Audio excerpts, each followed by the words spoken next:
Thank you. I discovered Bob Kaufman, about 2 years ago, I guess, and I fell in love with him. I don't pretend to understand him, but I like the way he feels. I like the way he sounds, and I'd like to share him with you. He's, I call the poets the barometers of our time. He's an American Negro poet who's reacted unlike Langston Hughes or Melvin Tolson or Leroy Jones. His is a different response. Who has seen the wind? A Spanish sculptor named Chirino has seen the wind. He says it is shaped like a coil of hardened copper and spirals into itself and out again. That it is very heavy and can break your toe if it falls on your foot. Be careful when you are moving the wind. It can put you in the hospital.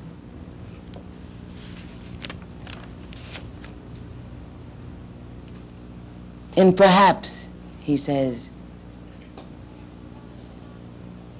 should I sing a requiem as the trap closes? Perhaps it is more fitting to shout nonsense. Should I run to the street screaming love songs? Perhaps it is more consistent to honk obscenities. Should I chew my fingernails down to my wrist? Perhaps it is better to blow eternal jazz. Maybe I will fold the wind into neat squares.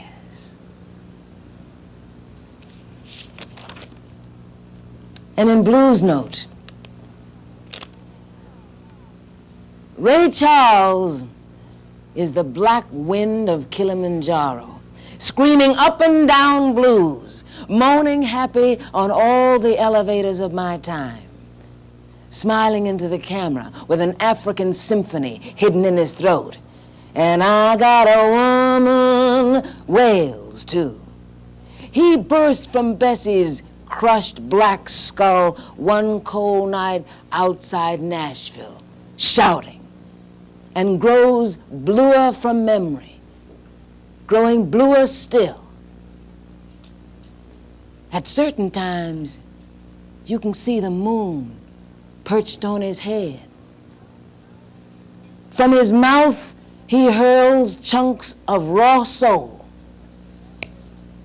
He separated the sea of polluted sounds and led the blues into the promised land. Ray Charles is a dangerous man way across town, and I love him.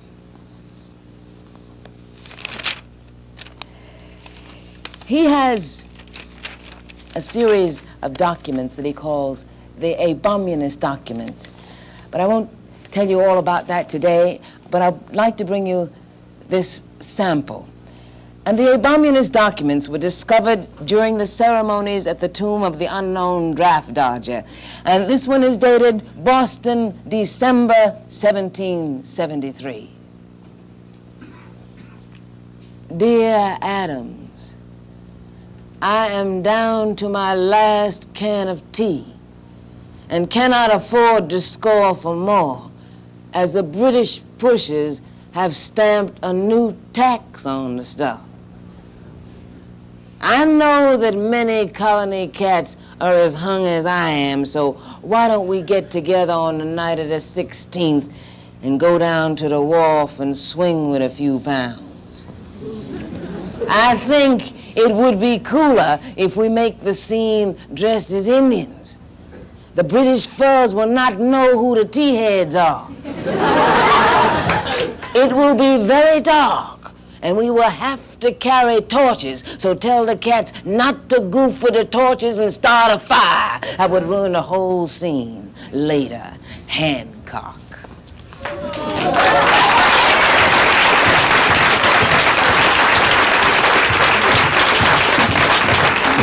And in Unholy Missions, he says, I want to be buried in an anonymous crater inside the moon. I want to build miniature golf courses on all the stars. I want to prove that Atlantis was a summer resort for cavemen. I want to prove that Los Angeles is a practical joke played on us by superior beings on a humorous planet. I want to expose heaven as an exclusive sanitarium filled with rich psychopaths who think they can fly. I want to show that the Bible was serialized in a Roman children's magazine. I want to prove that the sun was born when God fell asleep with a lit cigarette, tired after a hard night of judging. I want to prove once and for all that I am not crazy.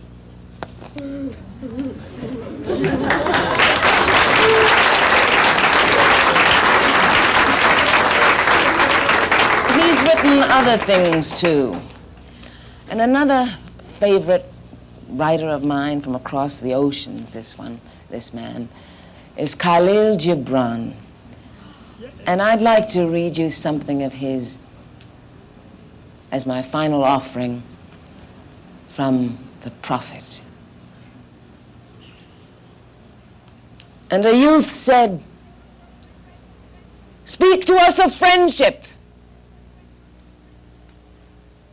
And he answered saying, "Your friend is your needs answered. He is your field which you sow with love and reap with thanksgiving. And he is your board and your fireside. For you come to him with your hunger, and you seek him for peace.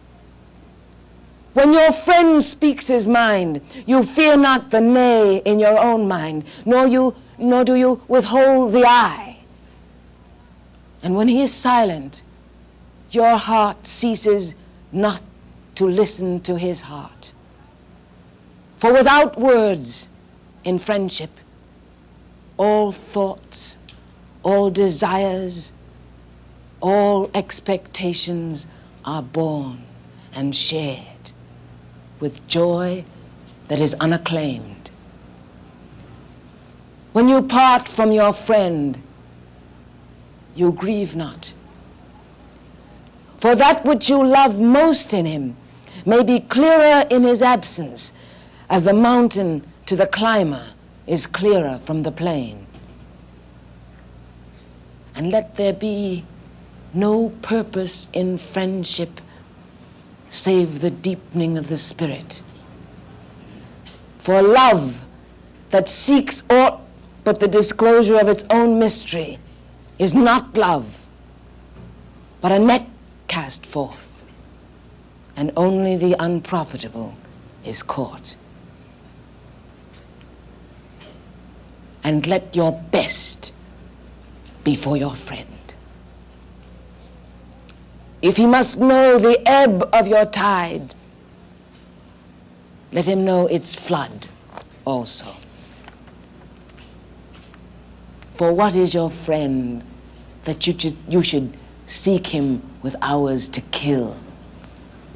Seek him always with hours to live. For it is his to fill your need, but not your emptiness. and in the sweetness of friendship. Let there be laughter and sharing of pleasure. For in the dew of little things, the heart finds its morning and is refreshed. Thank you.